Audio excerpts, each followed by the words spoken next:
Bom, vamos direto ao ponto. Bem-vindos a mais uma das nossas análises. O que a gente vai explorar hoje é uma daquelas intersecções absolutamente fascinantes, sabe?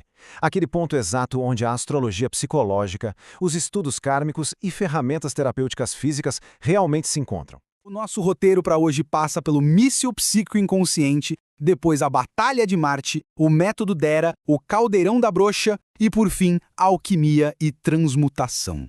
Começando com a parte 1, o míssil psíquico inconsciente, a verdadeira raiz da dor. A origem de todo esse problema mora no que a astrologia chama de sombras da casa 12, que é basicamente aquele oceano profundo e escuro do nosso inconsciente. É exatamente lá que a gente guarda nossos grandes tabus, medos sistêmicos e as dores mais agudas. Existe um conceito clínico muito interessante aqui chamado de lua sabotadora. A gente tem essa tendência natural de idealizar as coisas como um puro mecanismo de defesa, né? Só que, quando a realidade bate na porta e não atende a essa expectativa, a psique cria o que chamamos de narrativas fantasmas. Qualquer frustração vira um ataque deliberado, é um ciclo perfeito e doloroso de autossabotagem e retenção emocional. E aí que está o ponto crucial. O que acontece com toda essa energia que fica bloqueada? Quando essa ação é violentamente reprimida pelo controle rígido de Saturno e pelo poder oculto de Plutão ali na casa 12, essa raiva se condensa. Ela se transforma, literalmente, no que o método chama de um míssil psíquico. A energia ganha uma densidade tão forte que vira uma bomba-relógio psicocinética. Pode acabar colapsando e causando incidentes físicos ao redor da pessoa. Sabe quando a gente quebra aparelhos sem querer ou o ambiente fica com uma tensão cortante? Isso acontece sem que uma única palavra seja dita, de forma totalmente involuntária. Vamos para a parte 2, a Batalha de Marte. Vamos entender o motor astrológico por trás disso. Para desarmar essa panela de pressão, a gente precisa olhar para Marte, que é o planeta que transforma o desejo abstrato em ação concreta. E o método exige uma distinção vital entre duas versões desse arquétipo, o Ares grego e o Marte romano. O Ares grego é aquela fúria completamente cega e impulsiva que destrói antes de sequer pensar. É exatamente isso que causa tanto medo de soltar o controle. Já o Marte romano é completamente diferente. Ele é um arquiteto estratégico. Ele usa a disciplina e a força para proteger e construir. O objetivo absoluto desse tratamento é elevar aquela energia instintiva pesada para a vibração estruturada desse Marte romano. Visualmente, essa tensão psíquica toda é como chamas tentando não implodir. A energia de Marte fica ali, espremida num fogo cruzado absurdo. De um lado, a gente tem a estrutura super rígida de Capricórnio exigindo contenção total. Do outro lado, Urano e Aquário estão ali clamando, exigindo uma emancipação cognitiva e liberdade. Essa energia grita para sair, mas é constantemente asfixiada pelo nosso próprio medo interno. O que nos leva à parte 3, o método DRA, o protocolo curativo em si. E é aqui que a teoria aterrissa na prática. Esses passos formam o método DERA. É uma alquimia psicológica brilhante desenhada para desativar aquele míssil psíquico. O D vem de decodificação energética, que é treinar a mente para sacar que aquele desconforto não é um ataque real do mundo, mas sim um eco da nossa própria sombra projetada. Depois o E de energetização. Aqui a gente isola a carga dolorosa, reconhecendo o seu poder destrutivo sem ativá-lo impulsivamente. O R é de roteiro, que é literalmente estruturar de forma fria e objetiva como comunicar e elaborar essa dor. E por fim o A de ação, que aterrissa essa energia de um jeito seguro. É pegar a fúria cega e forçar a passagem dela por um funil superconsciente.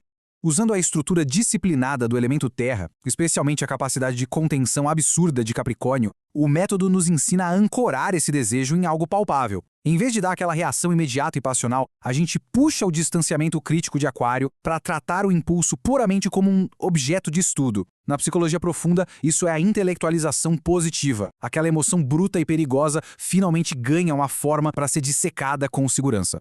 E a grande ferramenta para drenar tudo isso é impressionante. É a palavra. O método propõe usar a linguagem como se fosse de fato um bisturi cirúrgico. A sacada é tirar toda aquela energia oculta e reprimida lá das sombras da casa 12 e puxar isso para a luz da casa 3, que é o território da comunicação e da razão. Quando a gente usa a verbalização factual, nomeando a dor num ambiente seguro, a pressão psicocinética esvazia completamente antes de causar qualquer estrago. Parte 4. O caldeirão da bruxa. A âncora material desse processo.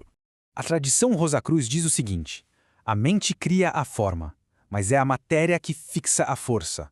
E é por isso que precisamos de uma âncora física, tangível. O caldeirão da bruxa entra exatamente aí.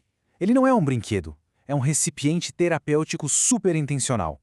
tem cerca de 30 centímetros e o acabamento em ferro pesado é vital porque simula a contenção impenetrável de Saturno. O subconsciente precisa acreditar cegamente que esse container aguenta o tranco da sua raiva. Tem um fogo na base feito de LEDs que representa a ignição de Marte, mas focado em ferver e processar as emoções, não em queimar todo ao redor. A interface lá dentro é algo incrível. Usando uma colher, que na verdade esconde um microfone, a pessoa mexe no caldeirão enquanto desabafa suas dores de forma rigorosa. As fibras ópticas respondem visualmente na hora. Elas começam num azul sereno, lá do inconsciente profundo, e vão mudando para um vermelho pulsante intenso. Isso dá para o cérebro uma prova inegável de que a alquimia de Plutão está acontecendo em tempo real. A carga energética está sendo descarregada no objeto e não na nossa vida prática.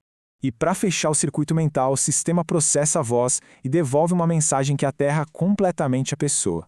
Uma voz ancestral, bem profunda e sem gênero, ecoa da base dizendo: eu recebo. Dá nome à dor. O ferro aguenta o fogo. Verbaliza. É instantâneo. Isso força um teste de realidade. Não existe julgamento ali. A voz apenas valida que o espaço é seguro, desarmando na hora todo aquele castelo de cartas paranoico que o inconsciente da Casa 12 adora montar. Chegamos na parte 5, alquimia e transmutação. A resolução final de tudo isso. Toda essa transmutação não é aleatória. Ela segue um fluxo geométrico exato. A energia sai daquele núcleo de alta tensão e flui de um jeito seguro para fora do organismo emocional. O processo inteiro serve de prova empírica de que colocar as mãos na matéria, usar ativamente a nossa voz de forma factual e interagir com o objeto físico é o que realmente dissipa o excesso de calor psíquico. O objeto vira uma espécie de interruptor neurológico definitivo para desligar aquele ciclo de autodestruição.